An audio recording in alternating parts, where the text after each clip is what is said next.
Wala tayo doon. Revive my heart. Oh.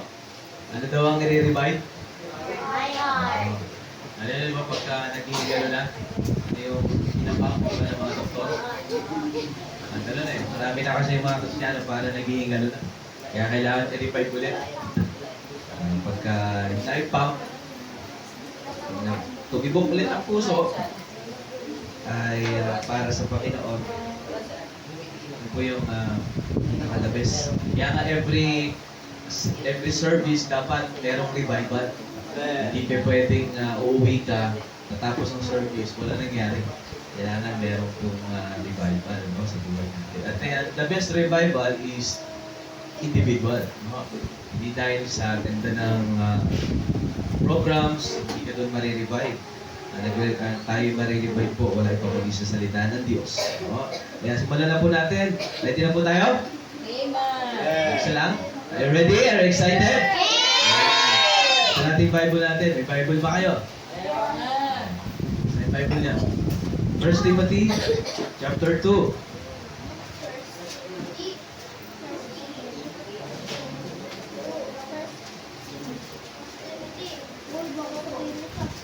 First Timothy chapter 2, ang ating pinag-aaralan is about prayer.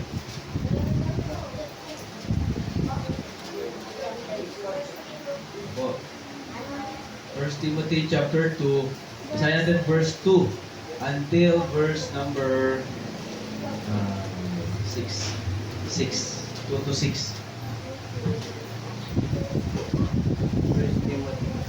Okay? Kita na po? Amen.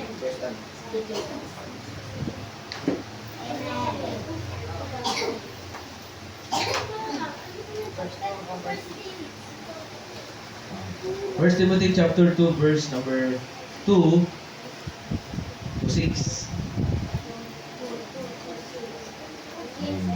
Okay. Please say amen if you're there. Amen. Okay, basahin natin ang sabay-sabay. Ready? Tayo po tayong lahat. Magbigay galang sa salita ng Diyos. Kailangan dapat po ay bawat sa atin, individual ay meron pong hawak na Bible. Kapag tayo po ay bilang isang Kristiyano ay dapat ito ang ating laging hawak. Bible. Ready? Read! For kings and for all that are in authority, that we may lead a quiet and peaceable life in all godliness and honesty.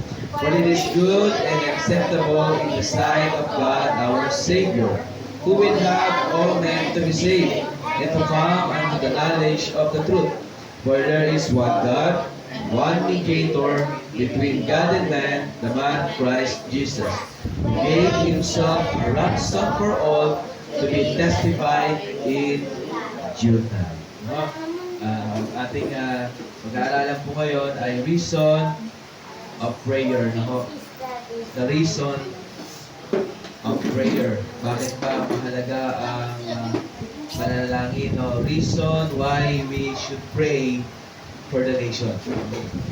The reason why we should pray for the nation. Tayo ay manalangin. Dakilan Diyos, salamat po sa gabi ito. Palayan niyo po ang aming pag-uusapan. Give you wisdom. Kayo mawak sa aking bibig. Kailangan po namin kayo, banal na spirito, para po patuloy na makausap sa puso po ng mga kabataan, ng mga anak niyo, ng mga worker, ng sa kalagitnaan po, Panginoon. Kayo nakakalan ng aming puso. Basagin kung meron po mga matigas sa puso at ituwid kung meron po mga pagkakamali, mga kailangan itama ay maitama po, Panginoon, namin sa iyo. Lalo tigit ang puso namin ay ay ayos po namin sa iyo po, Panginoon. At kayo po mawak sa aming pag-uusapan at makita po namin ang kahalagahan po ng pananalangin po bilang isang mananampalataya. Patawad po sa nagawa namin na kulang sa pangalan po ng Jesus. Amen. Thank you and be seated please. Okay. So, mahalaga ba ang panalangin? Why is it important the prayer for the nation? Mahalaga ba na kailangan ba natin ipanalangin ang ating bansa? No? We thank God sapagkat ang ating bansang Pilipinas ay meron pong kalayaan na ipangaral, na hindi po nahihiya, na walang uhuli na wala pong pipigil para ipangaral ang Ebanghelyo. No?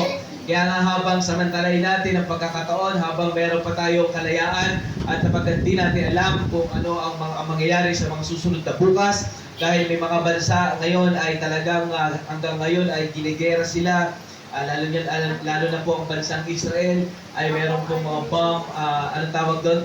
Bomb, bomb threat, no? Na kapag sila ay binomba, ay sila ay merong alarm po doon na kapag tumunog yung sirena ay sila ay magtatago doon sa underground, no? Dahil talagang hindi biro yung pong kalagayan po nila doon, dahil marami pong gustong kupkupin, gusto pong sakupin ang bansang Israel. Pero dahil yan po ay bansa ng Diyos, ay kailanman kahit ang buong mundo ay magsanib-sanib para labanan ng Israel, hindi sila mananalo. Sapagkat ang kalaban po ng buong bansa laban sa Israel, wala ba kundi ang Diyos, no? Kaya nga tingnan niyo, no, ay dahil matalino ang bansang iyon, dahil sila ay protektado ng Diyos, meron silang dome na kapag mayroong missile na babagsak sa kanila ay maharangan, no? Mahaharang yung missile, hindi babagsak sa lugar po nila. Doon pa lang ay sa taas pa lang ay sasabog lang. Pero saan galing yung wisdom na wala iba kundi sa Panginoon. No? Kaya nga po, ang ating bansa ngayon din ay nandito po yung kalayaan natin. Nandito ang King James Bible na hawak-hawak natin. At kaya nga po, ipag-pray pa natin palagi ang ating bansa na tayo po ay palagi magkaroon po ng mga prayer warriors sa bansang ito, mga Kristiyano na matatapang, na handang ipangaral ang salita ng Diyos kahit sa ang sulok, in villages, in cities, o kahit sa mga subdivision, ay hindi tayo matatakot sapagkat tayo po ay mga Kristiyanong mga ginagamit ng Panginoon upang marami po mga tao ang maligtas. Amen po? Kaya nga ang simbahang ito ay hindi po magsasawa na ipanalangin ang bawat isa, lalo na po ang bansa po natin ngayon. Ang lugar natin dito sa Binakayan, napakaliit lang po nito. Pero maraming mga tao, kahit maliit lang ito, pero naniniwala tayo kapag ito ay, alam niyo po yun, hinawakan ng Panginoon, itong lugar na ito, marami pa ang maliligtas dito at marami pa ang magagamit ng Diyos para sa kanyang gawain. Amen po? And did you know, kaya ka naririto ngayon dahil may nag-pray sa'yo. Merong pong nag-follow up, merong talagang umiyak at para ipanalangin ka at kaya ka ngayon naririto. No, nakakapakinig ng salita ng Diyos, no. First reason is why we might lead quietly. Kasi sabi dito, ano pagpe-pray natin sa bansa? That we may lead a quiet. Mahalaga ba 'yun? Amen. No. Kailangan 'yun. Sapagkat the reason we should pray for peace is not that we might have peace in our own self-aim. Kaya tayo nananalangin ng kapayapaan. Iba, sabi na, walang kapayapaan sa bansang Pilipinas, kaya pumunta ng ibang bansa. Ang sabi na, dito siguro may kapayapaan. Pinagpalit yung kanilang sinilangang bayan para lang sa kanila pong pansariling kagustuhan. No? No? Kaya nga, hindi tayo magtitiwala sa mga gobyerno, mga nakaupo dyan, dahil sila po yung mga unsaved. No? Dahil ang pag-asa ng bayan, pag-asa ng bansa ay ang mga matatapat na mga Kristiyano. Amen po? Amen. Kaya imbis na batikusin natin, imbis na sumama ang loob mo doon sa mga nakaupo, doon sa ating gobyerno, ay manalangin ka. Ipag-pray natin yung that we might lead quiet. Tahimik, pwede ba yun? Dahil kapag ang ating bansa ay nagkagulo, apektado ang mga Kristiyano, tingin mo, hindi ka maapektuhan. Well, diba, gerahin tayo dito ng mga Chinese, no? At tayo ay magkagulo ang bansang Pilipinas. Tingin mo ba, hindi tayo apektado? Apektado tayo. Mapipigilan, baka marahil dahil ganyan mga gera, no? Ay baka ipasara ang lahat ng mga simbahan. E paano tayo ngayon? Baka ipasara, baka ipagbawal sa mga tao na lumabas. Ayun na naman, yung pandemic. Pero dahil ito'y gawain ng Panginoon, hindi tayo mapipigilan. Hindi tayo mapipigilan dahil ang ating hawak ay salita ng Diyos. Kaya nga lagi natin ipagpipray ang ating mga nakaupo dyan sa gobyerno. mga barangay captain, next ano yata, election na. Hindi ko alam, ayun na, marami na nangangampanya dyan. So ipag-pray natin, yung uupo dyan, higit sa lahat, ay, syempre, yung may takot sa Diyos. Hindi nyo ba alam ang Amerika ngayon? Sino na ang presidente ng Amerika ngayon? Si Donald Trump. Kaya may pag-asa ulit ang bansang Amerika. Pwede ulit silang bumalik sa dating sila ay malago at merong Bible sa kanilang buhay dahil po may nilagay ang Diyos na man of God, na Kristiyano doon sa bansang Amerika. And sabi nga ni Donald Trump ay ibabalik niya ang Bible. When I say Bible, sabi niya King James Bible.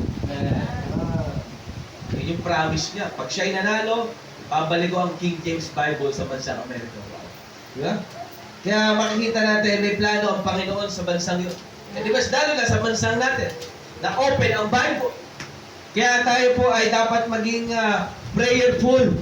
Hindi para sa ating sarili, kundi para sa sa ating bansa at para din sa mga tao. No? Yan po ang dahilan yan. Hindi para yumamang ka, hindi para alam niyo po, sa ating sariling kapakanan, sa ating business, kung hindi para po sa business ng Panginoon. Nasabi po nga rito and peaceably life in all. May kapayapaang buhay. Diba? Diba? Tayo po ngayon ay, buti ngayon, buti tayo nakakaranas, kagaya nga ng ibang bansa na may gera, na merong nagpe-persecute sa kanila, may huhuli sa'yo.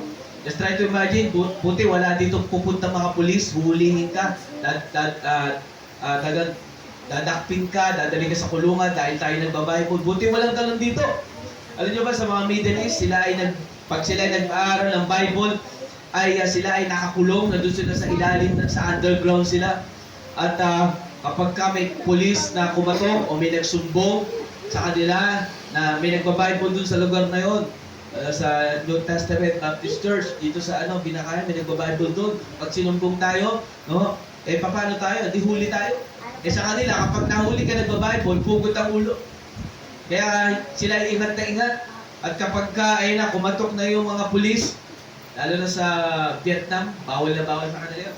Mga Vietnamese, pag sila ay nahuli, kaya malagi silang merong cake sa gitna. Habang service, itong pulpit, may cake dyan. Kaya kapag may pumasok biglang pulis, papalitan yung gawain. Magiging birthday celebration. Kakanta lahat ng happy birthday. Ganun sila. Pag may pumasok ng pulis dito, no? Buti wala tayong ganun. Amen? Yes! Na sila'y takot na takot. Baka mamaya may nakasigip na, may merong spy, may umaten, may spy pala to, pulis pala to, hindi yari na. So tayo, wala tayong pangamba sapagkat ang ating bansa ay namumuhay dapat na may kapayapaan. No. Yun po yung goal natin. And then sabi pa rito, in all godliness. Di ba napakasarap kapag ang isang bansa, ang ating bansa ay namumuhay na may maka-Diyos na pamumuhay. Amen po? Godliness during time peace. Sapagkat kung ang bawat isa ay matututo, God's people turn aside from godliness. Yan ang ating goal. Di ba? Kaya tayo nagbuwi ng mga kaluluwa para ang mga tao ay lumipat mula sa dating walang Diyos. Ngayon ay sila'y magbago at lumipat sa pagiging maka-Diyos. Dahil kapag tayo ay napalibutan ng mga maka-Diyos na mga tao, ay mas madali nang ipangaral ang Ebanghelyo. Mas madali nang ipalaganap at maibahagi ang salita ng Diyos. Pero pag tayo napapalibutan ng mga evil works, evil things, no, ay nandun yung struggle, di ba? Merong pakikipagpuno, parang ang hirap siya to. Di ko alam kung nakaranas kayo, parang bang sa isang lugar, kakatok ka sa isang bahay. Pagkatok mo, parang may resistant, parang ang hirap pasukin itong bahay. Parang napipigilan ka. Meron namang mga lugar na kapag pumasok ka, ay parang talagang open na open sila sa Word of God. Di ba? Kaya nga, ang prayer natin ay ang mga tao ay mabuhay na mga Diyos. Maraming reliyoso ngayon, pero iba po yung tunay na mga Diyos. iba yung mga taong reliyoso at tunay na mga Diyos. Amen po ba? Nakakalungkot, ikaw Kristiyano ka na, namumuhay ka pa rin sa pagiging reliyoso. No? Kapag sinabing pagiging reliyoso, no, ginagawa mo lang ito dahil reliyoso ka. At sasabihin ko sa'yo, kapag ganun ka, hindi ka tatagal. Darating ka ba iiwan mo rin ang simbahan? Dahil reliyoso ka lang, pag may time ka lang, pagka gusto mo lang, ikaw ang nasusunod. Pag may time, pag hindi ka busy, doon lang siguro ako sisimba. Pero pag busy ako, Lord, pasensya na, hindi mo na ako sisimba. Ang tawag dyan, mga reliyoso lang. No? Pero kung ikaw ay talagang Kristiyano, mga Diyos na Kristiyano, ay hindi sa'yo, hindi ka hirap na hirap na pumunta ng simbahan. Amen po? Hindi ka parang napipigilan, hindi ka napipilitan. Ito ay talagang kusang loob. Galing sa puso. Kasi bakit? Ikaw ay namubuhay ng mga Diyos. Amen po? Kaya yun ang prayer natin. Mabuhay tayo na may mga Diyos na buhay. Ano ba yung buhay ng mga Diyos? Siyempre, dapat prayerful. Dapat lagi nagpe-pray. Pagising sa umaga, magpe-pray. Bago matulog, magpe-pray. Magbabasa ng Bible. Lagi, buong araw ay hindi ka papayag na hindi mo kinausap ang Panginoon. No. Bible reading. Kaya kayo binigyan ng Bible para tayo ay laging magbasa. Diba? Huwag lang kayo umasa sa turo ni pastor. Dapat kayo mismo, individual, ikaw mismo, binabasa mo. Nag-aaral ka, nagsasaliksik ka. Dahil kung gusto mo matuto mag-soul winning, edi mag-train. Mag-training ka, magpa-train ka, magpaturo ka, magpa-molde ka. Hayaan mo ang Diyos ang mag-mold sa'yo. Para ikaw ay mabuhay ng mga Diyos. Isang bagay na nandito ka, ang tanong, na mabuhay ka ba o na ikaw ba ay tunay na lumalakad sa Diyos? Right, man. Yan ang question dyan. Present po, Lord. Isang bagay maganda po yan. Para tayo ay talagang makultivate palalo ang ating utak. Mas lalo tayo lumalim sa Panginoon. Pero isang bagay, ang pinag-uusapan dito, yung ating motive. Anong motibo mo? Bakit ka naririto?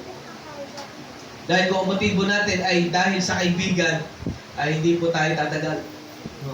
Kaya nga po, mapapansin nyo, yung nabanggit ko na kanina, marami po mga taga-Amerika ngayon, ay nandun na yung pagiging worldly, lukewarm, at ganoon din sa bansang Pilip, ganoon din po sa lugar po natin. Marami na po mga Kristiyanong worldly ngayon. Ano yung worldly?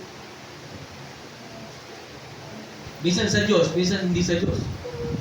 At kung siya'y nasa Diyos man, pero yung buhay niya ay makamundo.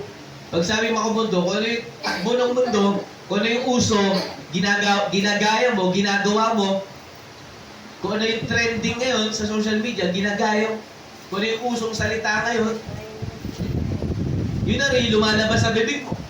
Ang tawag doon, worldly. Diba? At tayo ay minsan nagiging worldly kapag ka tayo po ay nagsimula. Ano niyo po yun? Nagsimula unahin yung sarili mo kesa sa Panginoon.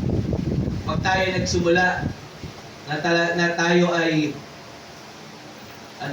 tawag doon, unti-unti nang lumalayo sa Panginoon, nagkakaroon ng kasalanan, backslider in heart, doon po nagsisimula ang pagiging worthy. Pag tayo po, lalo na kapag babad ka sa mga social media, doon tayo nagsisimula maging worthy, half-hearted, obeying God, fulfilling the Great Commission. No? At isa sa mga worldly Kristiyano, hindi nagsusawin. Hindi nagsusawin.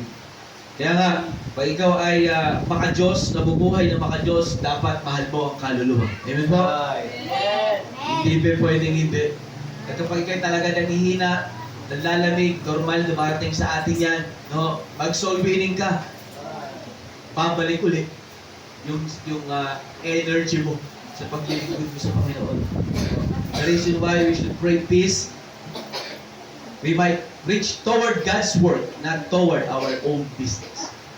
Kaya kailangan natin ng prayer ng kapayapaan sa ating bansang Pilipinas dahil para po yumaman ang gawain ng Panginoon. Hindi ka yumaman, kundi ang yayaman yung gawain ng Panginoon. Amen. Dahil kapag ka may kapayapaan sa buong Pilipinas, lalo na sa buong mundo, di ba? Mas lalawak pa ang Great Commission ng Panginoon. Mas madali tayong makakapasok sa iba't ibang mga bansa. Di ba? Yan, one of these days, baka isa sa atin dito ay tawagin ng Panginoon sa World Mission. Di ba? At pumunta ng anong tawag doon? China, Russia, di ba? Maraming bansa. Diba? Afghanistan. Gusto mo sa Afghanistan? Tawagin mo doon, magpimisyon ka, magpipreach ka. Try to imagine, it's a privilege na magamit ng Panginoon. Kaya nga dito pa lang, training na ito, mag-aral ka kung paano mag-soul winning para kahit saan kang pumuntang lugar at saan ka man dali ng Panginoon, ay alam mo ipangaral at salita ng Diyos. So yun po. Ayun. So, quiet, peaceably, all godliness. Ito yung huli, honesty. Honesty. Yan ang pinakamaganda. Believers must be the most honest. Ang pinaka dapat na honest sa mundong ito. Alam niyo kung sino? Wala ibang kundi ang mananampalataya. Mga Kristiyano. Ay nakakalungkot, tayo pa yung dishonest. No? Mas honest pa yung mga unbeliever. Sabi, nakakahiya. Tayo pa yung dishonest. Dapat hindi po ganon. Sabi, if a believer takes money that does not belong for him, it takes something or credit. No? Kaya nga tayo po ay dapat tayo yung honest. Kapag ka nakakita ka ng 1,000 KJ diyan sa daan, no, walang nakakita, walang tao, ikaw lang, kukunin mo, hindi kukunin mo. Anong gagawin mo? Sa school, naglalakad ka sa school, nakakita ka ng bag, ano bang gamit, nalaglag, lunchbox.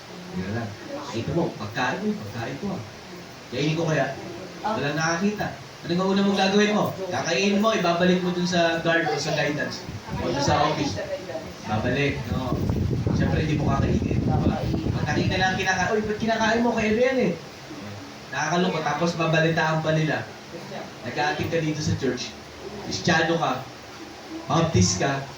Tapos kinain mo yung pagkain na hindi sa'yo. Kaya po yun. Kaya kung meron pang honest, lalo sa simbahan po natin, dapat tayo po yun. Pag may nawalang cellphone dyan, at hindi sa'yo, huwag mong kukunin. Huwag mong pakikialaman. Diba? Pag may nawalang ilan na pera dyan, huwag mong kunin. Hulog mo na lang dyan. Pwede mong daputin, tapos ihulog mo sa offering. Doon na lang. Okay, bigay kay teacher. Bigay nyo. Nakakita po ako ng 20 pesos dito na lang. Basta lahat ng mga gamit natin sa church dito, dapat maging honest tayo. Ingatan natin at kapag ka merong nawala, kapag ka merong nakita ka, nasira mo, di mo sinasadya, sabihin mo. Hindi yung iiwanan mo na lang. Kaya mo na yan, sira na yan. Mas mabalitaan lang, ba't nasira ito? Sino nangyari dito? Hindi pala ay ikaw pala. So dapat maging honest tayo. Maging open tayo lalo higit sa Panginoon. And secondly, dalawa lang naman to. Second reason is that the gospel might be preached to all men. Amen. Ang reason bakit kailangan natin pag-pray ang ating bansa,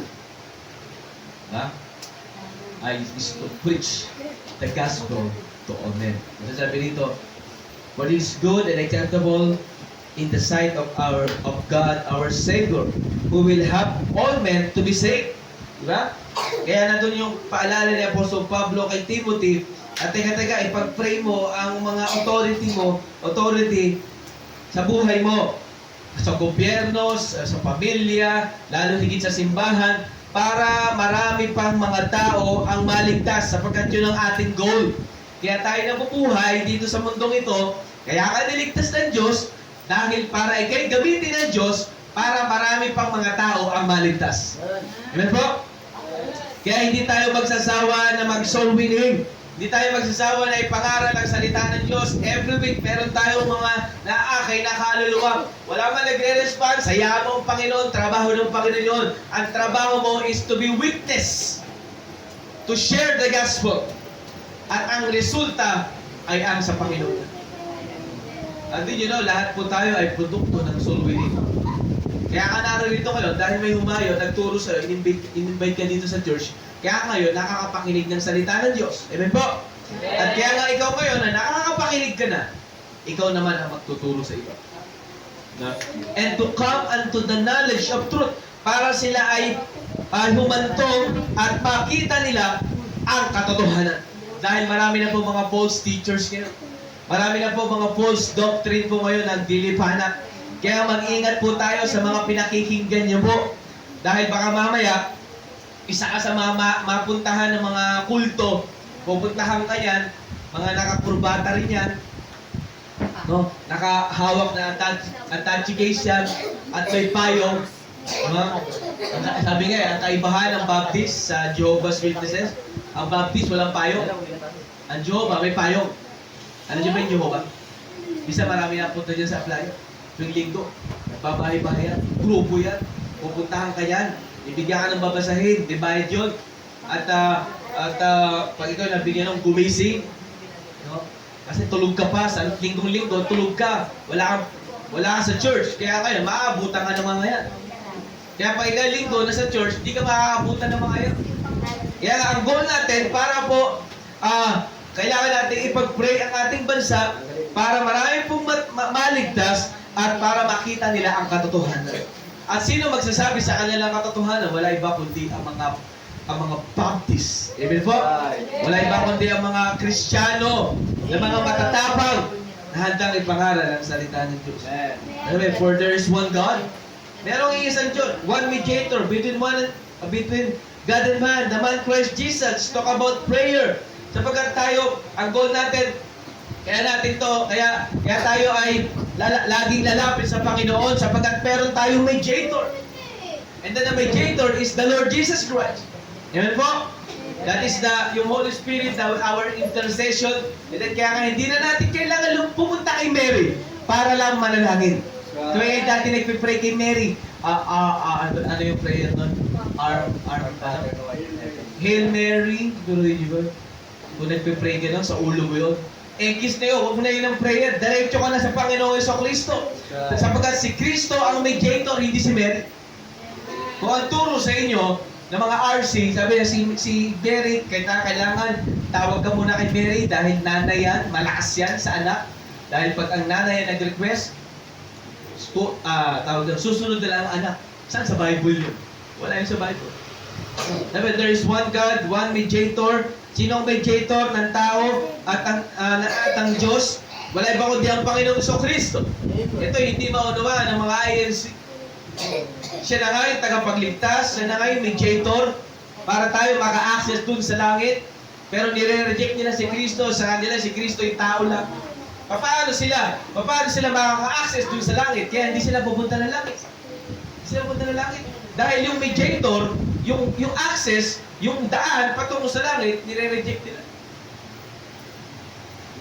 Between man Christ and who gave himself a ransom for all to be testified in due time. No? Who gave himself a ransom for all. Dahil si Kristo ang nagbigay ng katubusan. Yung mediator, si Kristo, para tayo maka-access sa langit, siya ang nagbigay ng katubusan. Kabayaran. No? Ang bayad para tayo ay maligtas. No? Is to preach in times of peace, the gospel can be more freely and widely preached to sinners. Yan po ang ating goal.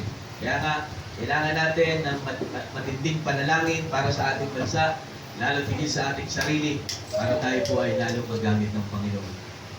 Quiet, peaceably, godliness, and honesty. Ipamukay po natin yan. No? At kailangan natin maging prayerful palalo. Tayo manalangin. Panginoon, salamat po sa gabing ito. Salamat niyo po ang bawat isa. Salamat po sa dugo niyo na nabuhos sa krus ng Kalbaryo, pagbuhos katapusan ng aming mga kasalanan. Salamat po sa buhay niyo po na inyo po ibinigay sa amin. Kaya ngayon, sa about time na kami po ay magkakaroon din ng care sa ibang mga tao na hindi kami magsasawa na ituro ang gospel para marami pong malipas. God spoke to your heart, talk to God right now. Kneel down, get right with God. Hindi ka lumapit sa unahan. So sabi mo ang Panginoon.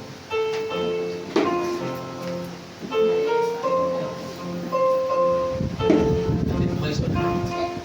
Sabi mo ang Panginoon. Ang pagluhod ay tanda ng pagpapakumbaba. Hindi ka nagyayabang. Kaya kaya, Lord, nandito ang sarili ko, nandito ang buhay ko. Gamitin niyo po.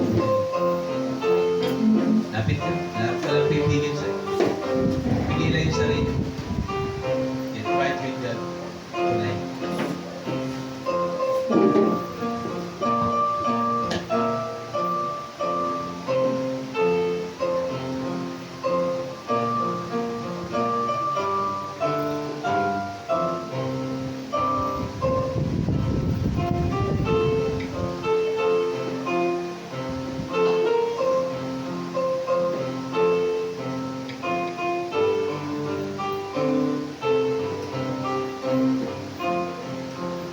Maraming pong salamat. Sa gabi ito, alayin niyo po ang bawat isa sa mga lumapit, kayo nakakalain ng mga puso.